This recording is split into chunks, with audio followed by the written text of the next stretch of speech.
Condé se félicite déjà des résultats enregistrés par nos braves médecins avant de rendre un vibrant hommage aux partenaires et aux populations pour leur action de solidarité. Il est important de souligner qu'en termes de résultats, nous pouvons être fiers du travail accompli ensemble puisque la Guinée, aujourd'hui, enregistre l'un des plus faibles taux de décès de toute la sous-région et un des plus bas au monde, avec un chiffre de 0,59% de victimes par rapport au nombre de cas infectés, quand cette moyenne s'élève à 6,77 au plan mondial.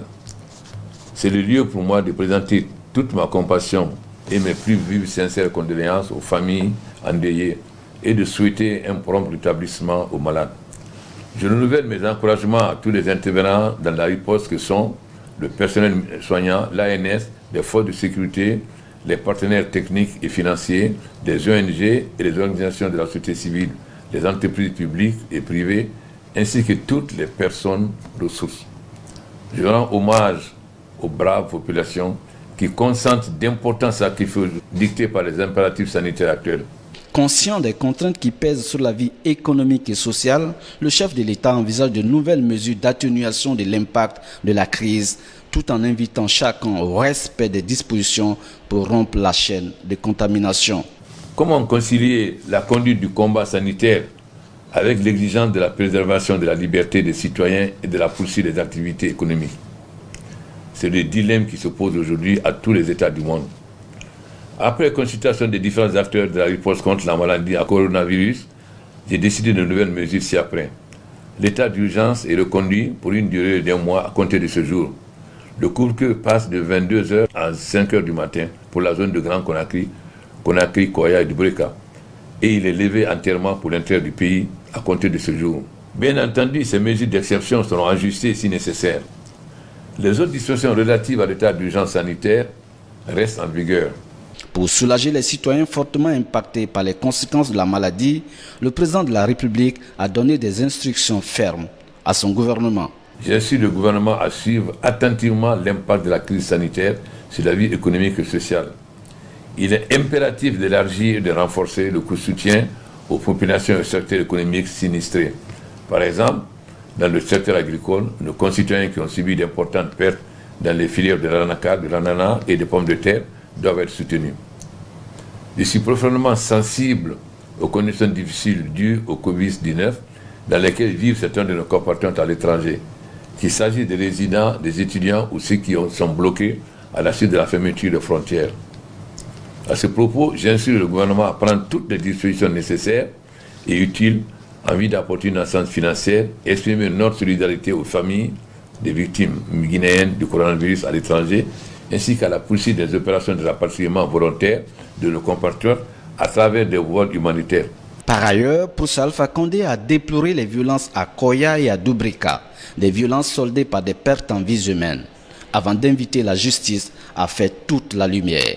Nous avons été malheureusement endeuillés par des pertes en vie humaine le 12 mars dernier à Koya, Dubreka et Kamsar. C'est vraiment douloureux, pose une fois de plus la question de la violence lors des mouvements sociaux et politiques dans notre pays. J'exhorte la justice à faire la lumière sur ces faits graves et à en tirer toutes les conséquences judiciaires. J'en appelle à la discipline et à l'esprit civique de tous les citoyens. Chacun doit comprendre que les restrictions d'aujourd'hui sont dictées par les exigences de santé publique. Nous devons les accepter et respecter pour vaincre la pandémie et permettre une sortie rapide de cette crise. Les forces de sécurité sont chargées de garantir l'observation stricte de ces instructions dans les disciplines et le respect de la loi. J'ai confiance à la capacité de notre peuple à surmonter cette épreuve. Nous y parviendrons dans la solidarité et la cohésion nationale. En invitant les Guinéens, toutes sensibilités confondues, à unir leurs forces pour combattre le coronavirus, une fois encore, le chef de l'État croit dur comme fer que seul le combat commun pourra nous éviter les menaces et les conséquences du Covid-19, notre ennemi commun. Au sujet de cette pandémie, certains quartiers sont plus touchés que d'autres. Ils sont considérés comme des foyers potentiels de la maladie. Almamia, dans la commune de Kaloum, en fait partie. Certains citoyens ont peur. Les autorités, à la base, ont du mal à identifier les familles ayant déjà notifié des cas de Covid-19. Terna Kamisoko.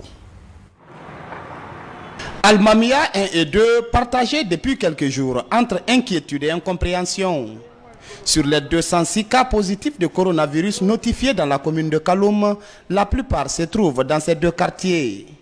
Sur place, les informations liées aux malades sont tenues confidentielles par les autorités sanitaires, ce qui suscite quelques interrogations dans les différents ménages.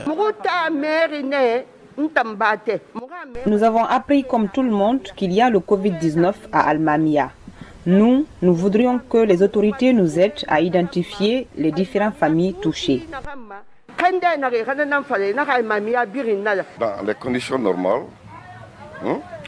l'autorité locale doit être informée au premier rang, comme quoi vraiment son quartier est touché. Bon, nous sommes là, je suis le chef de quartier adjoint, même le chef de quartier.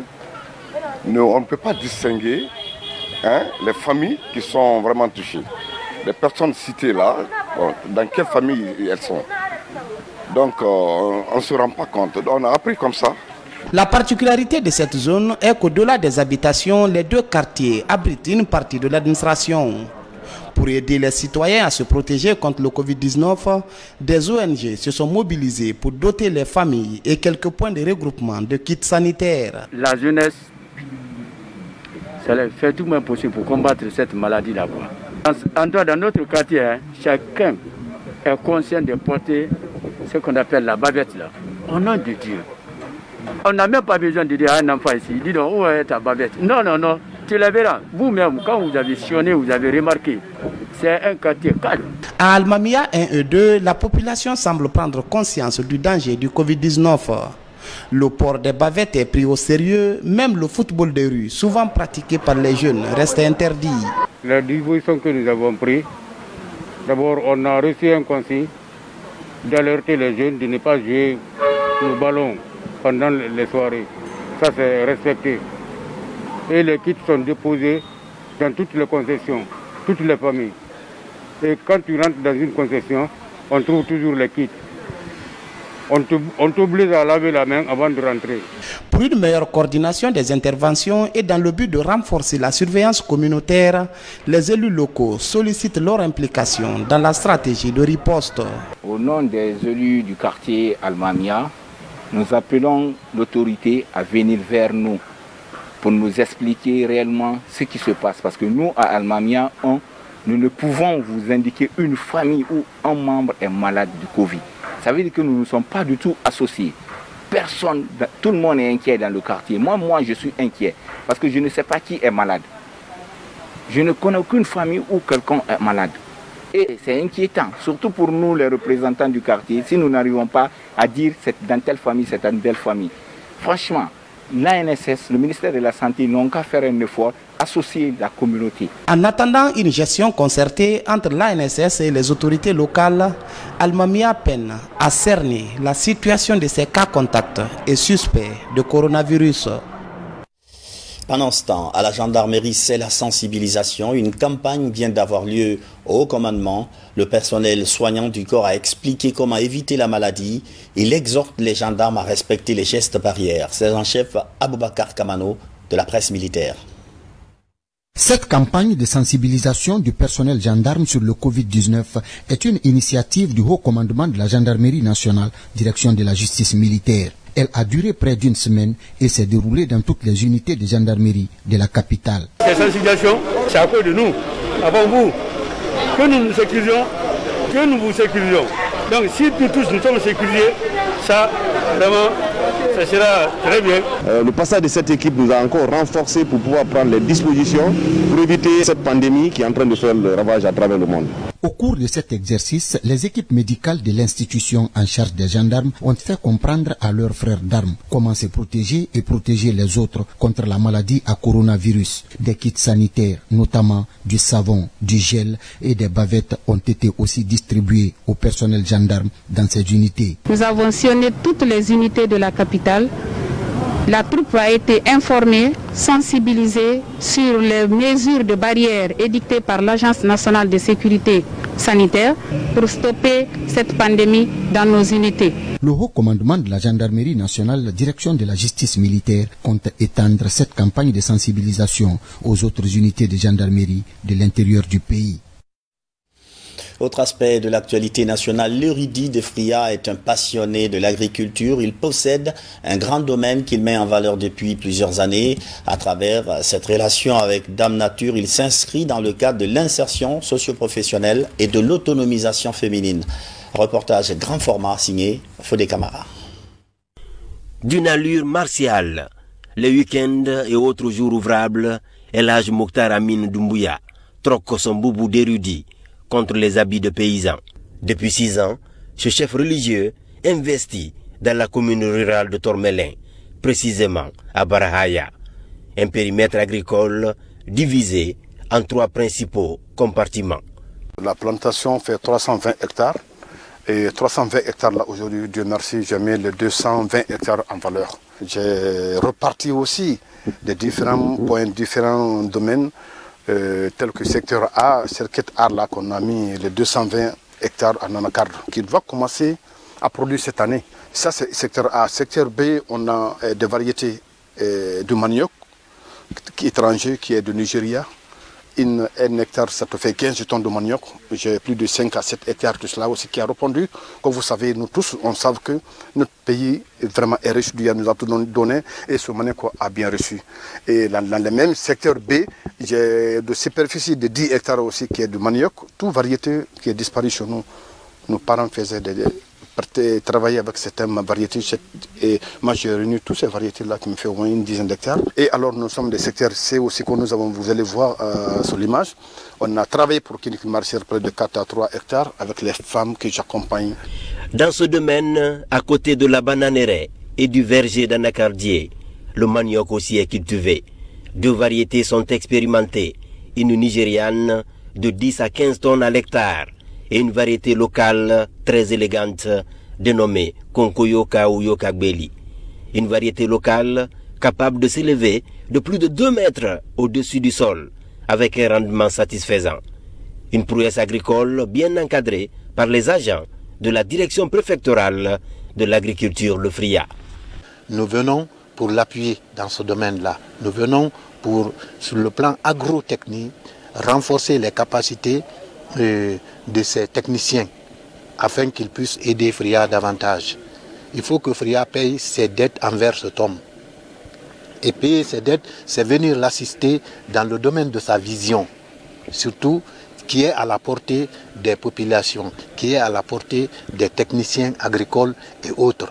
Pour contribuer à la diversification alimentaire, El Hadj Amine Doumbouya a aussi acquis une expérience dans la culture de l'arachide, avec 250 sacs récoltés lors d'une campagne. Des activités agricoles qui offrent des opportunités d'insertion socio-professionnelle à une vingtaine de travailleurs permanents. Des travailleurs confrontés à quelques difficultés.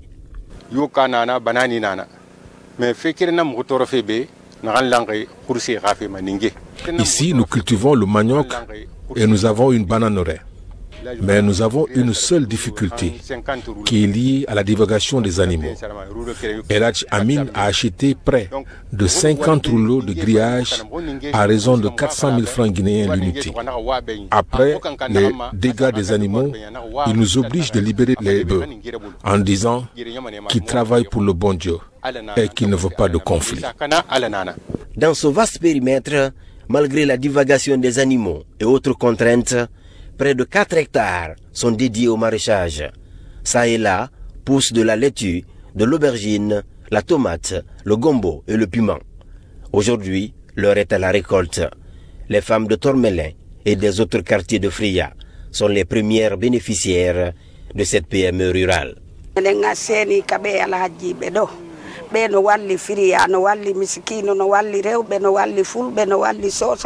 Nous travaillons chez El Hadj Amine Doumbouya. Ce érudit aide Fria. Il aide les nécessiteux de toutes les ethnies, surtout nous les femmes. Si vous nous voyez ici, c'est qu'il nous assiste beaucoup. Il nous donne des provisions et nous accompagne quotidiennement.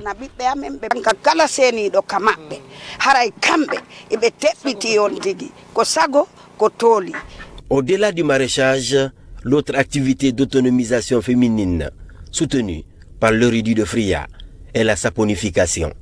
Cette entreprise emploie en grande partie une main-d'œuvre locale féminine. Avec des femmes au niveau de toute la chaîne de valeur, le savon produit ici se vend sur place et à Kindia. Cette industrie a commencé à travailler depuis 2 mois. Le coût de l'investissement était de 100 et quelques millions. Il faut trouver des machines, les matières premières, il faut payer les travailleurs. Et ça va, alhamdoulilah, Dieu merci, et que ça commence à aller parce que franchement, j'ai mis le projet pour accompagner les femmes. Je suis un religieux. Mais je sais que le prophète paix salut sur lui a travaillé. Il a accompagné. Alors quand tu es chef religieux, quand tu es chef, et je crois qu'il faut initier, il faut faire des projets qui peuvent aider. Et alors j'ai mis le projet là pour aider les femmes qui n'ont pas leur mari à Fria et qui viennent aujourd'hui prendre le savon. J'ai fait aussi un microcrédit pour les femmes. Je vous donne un peu d'argent sans intérêt et les femmes viennent chercher l'argent là pour pouvoir fonctionner dans leur petit commerce de savon. Là, ce n'est pas seulement l'agriculture qui est là. Il y a l'élevage ici.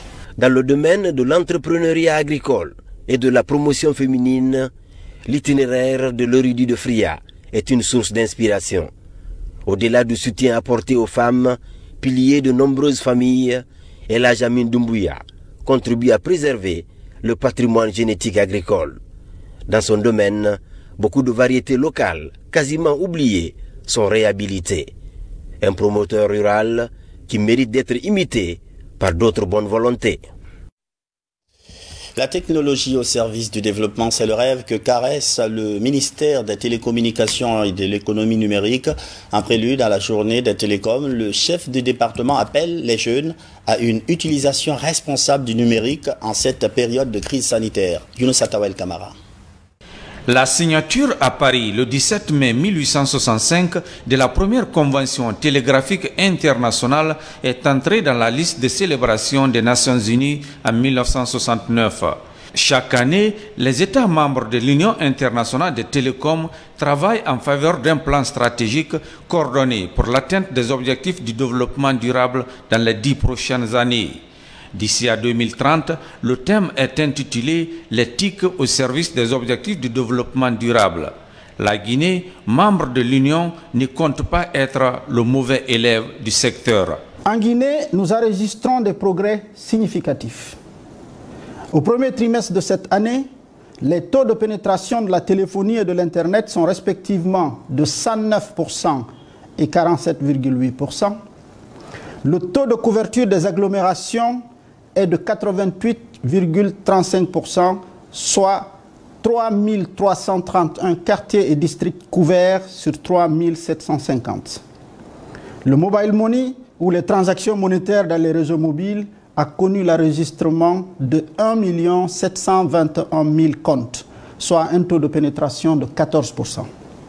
À ce 155e anniversaire de l'Union internationale des télécommunications, les États membres réfléchissent aux avancées dans le secteur des TIC devant faciliter le passage à un développement intelligent et durable. Le gouvernement souhaite une utilisation responsable de l'écosystème numérique. La mission de notre gouvernement est de gagner le combat de l'universalité dans la mise à disposition de nos concitoyens les services de téléphonie et Internet de base pour réussir l'inclusion numérique. J'en appelle à la responsabilité de tous dans l'observation des consignes édictées par les autorités sanitaires et vous encourage à un usage accru et responsable des outils de l'écosystème du numérique.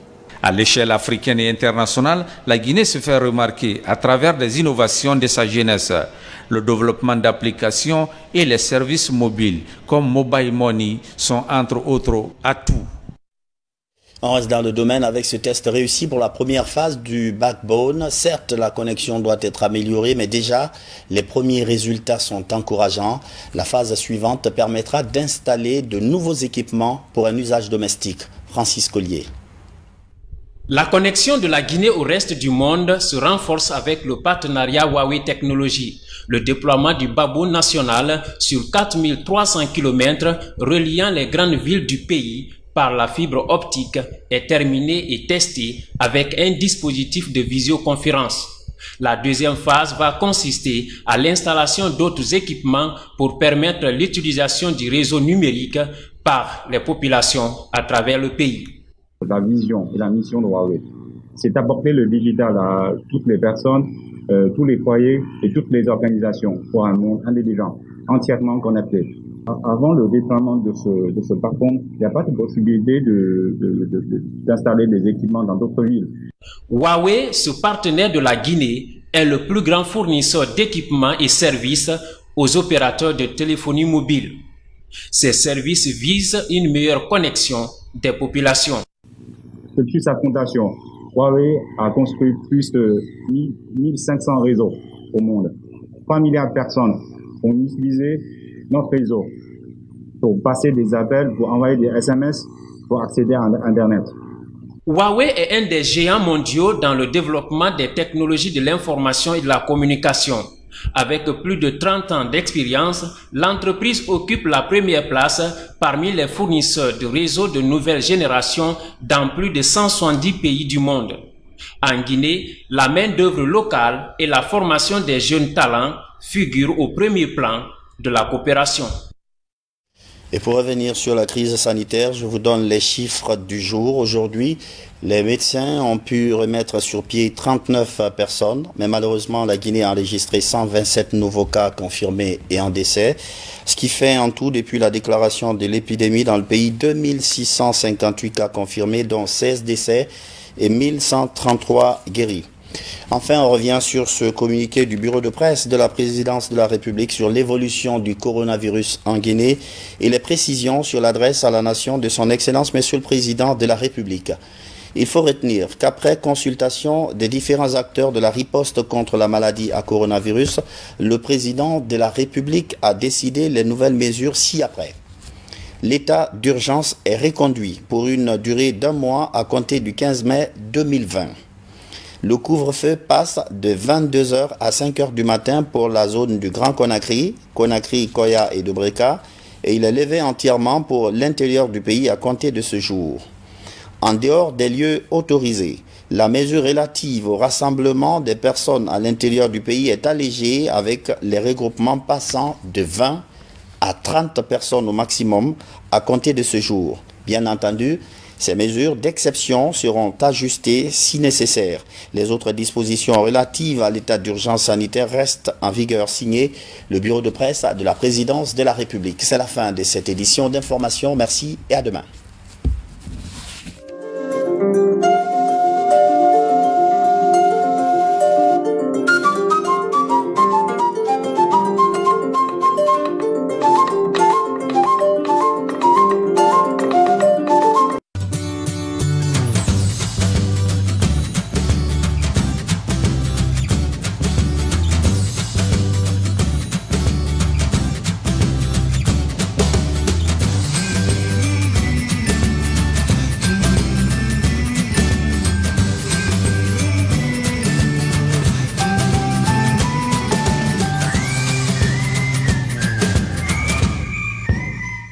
Mesdames et messieurs, bonsoir.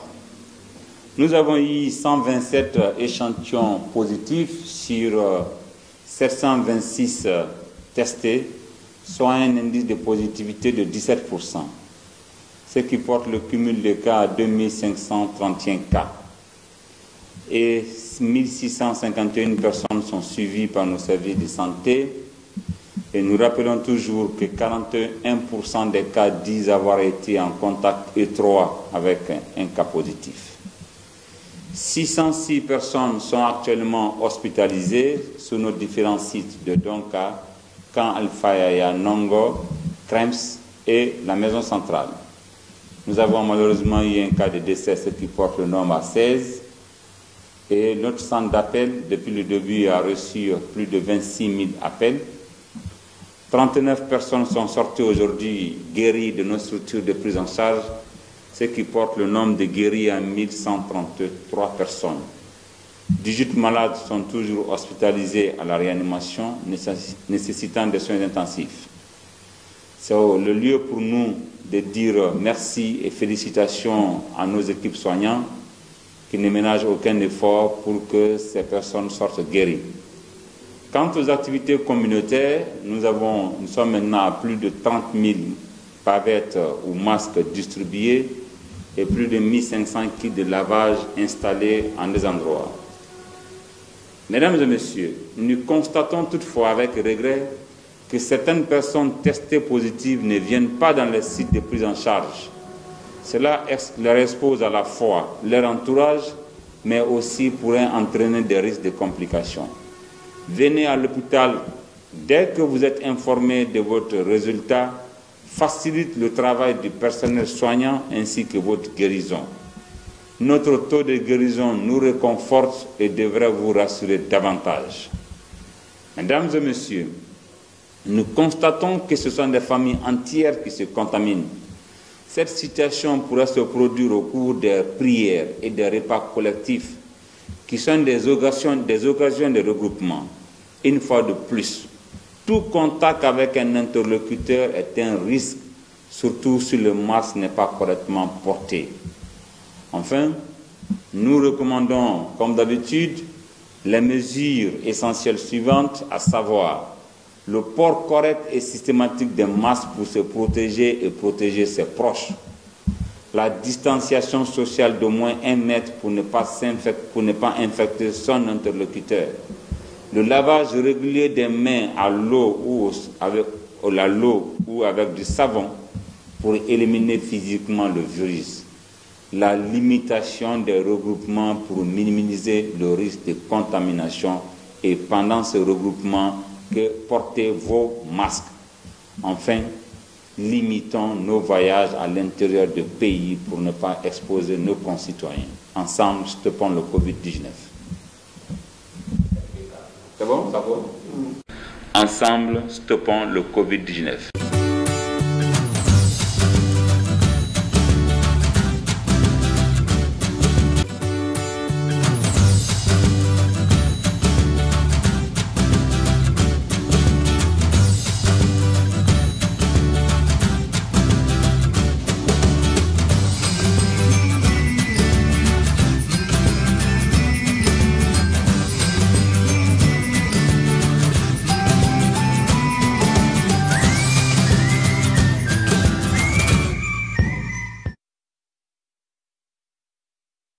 Communiqué du bureau de presse de la présidence de la République. Évolution du Covid-19 en Guinée. Précision sur l'adresse à la nation de son Excellence, Monsieur le Président de la République. Il faut retenir qu'après consultation des différents acteurs de la riposte contre la maladie à coronavirus, le Président de la République a décidé des nouvelles mesures ci-après. L'état d'urgence est reconduit pour une durée d'1 mois à compter du 15 mai 2020. Le couvre-feu passe de 22h à 5h du matin pour la zone du Grand Conakry, Conakry, Koya et Dubrika, et il est levé entièrement pour l'intérieur du pays à compter de ces jours. En dehors des lieux autorisés, la mesure relative au rassemblement des personnes à l'intérieur du pays est allégée avec les regroupements passant de 20 à 30 personnes au maximum à compter de ces jours.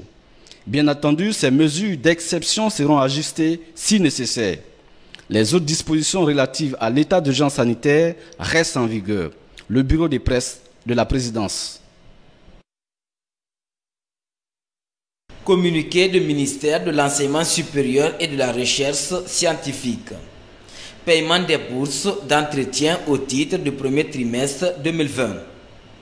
Le ministère de l'Enseignement supérieur et de la Recherche scientifique informe les recteurs, les directeurs généraux et l'ensemble des étudiants des institutions d'enseignement supérieur public que les subventions au titre du premier trimestre 2020 sont disponibles. Le paiement des bourses d'entretien sera effectué selon le protocole défini en concertation avec la conférence des recteurs et des directeurs généraux, qui prévoit le paiement physique des bourses, le paiement sur procuration et le paiement par voie électronique, dans le strict respect des dispositions sanitaires en vigueur contre le Covid-19.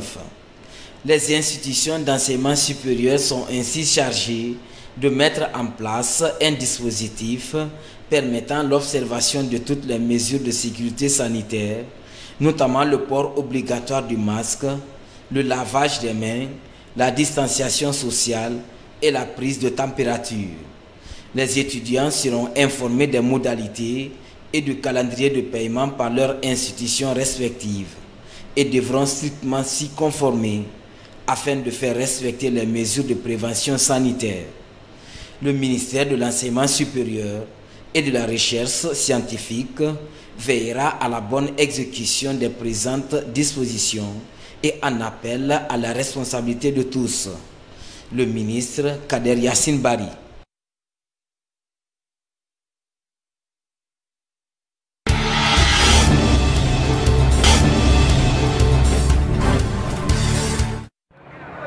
Initiative Covid-19 SOS Guinée vole au secours des familles à faible revenu économique en cette période de pandémie et de confinement dû au coronavirus. La structure a procédé au don de vivres à plus de 200 ménages repartis dans les 5 communes de Conakry. Vraiment, c'est un don qui est venu à un bon moment où le monde a besoin de ces dons pareils comme ça. Je suis ravi. Le groupe qui a envoyé ça, ils étaient là 2 jours avant. Donc en me disant de donner mon numéro, le numéro de mon deuxième imam et le numéro d'un de mes muezzins. Donc je leur ai donné le numéro. Aujourd'hui, ils ont venu me trouver devant chez moi en m'apportant un sac de riz, un carton de tomates, 5 litres d'huile et du lait avec du sucre. La réponse de ce don-là est tellement bien. C'est contre la maladie qui nous entoure comme ça. On doit lutter contre ça en se protégeant. On les remercie infiniment. Une démarche féminine matérialisée par une levée de fonds de 11 000 €, soit plus de 110 millions de francs guinéens en faveur des couches vulnérables. Nous avons procédé à un recensement parce que, comme vous pouvez le constater, tout le monde ne peut pas être satisfait.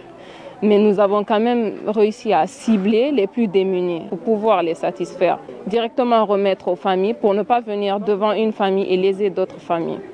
C'est pas facile, mais nous avons fait de notre mieux pour pouvoir aider quand même 200 ménages. Nous tenons à remercier nos chers donateurs, nos familles, et surtout un remerciement à M. Kerfa Lakamara du groupe Guico Presse qui n'a ménagé aucun effort. Et nous remercions aussi 224 du Play. Le don est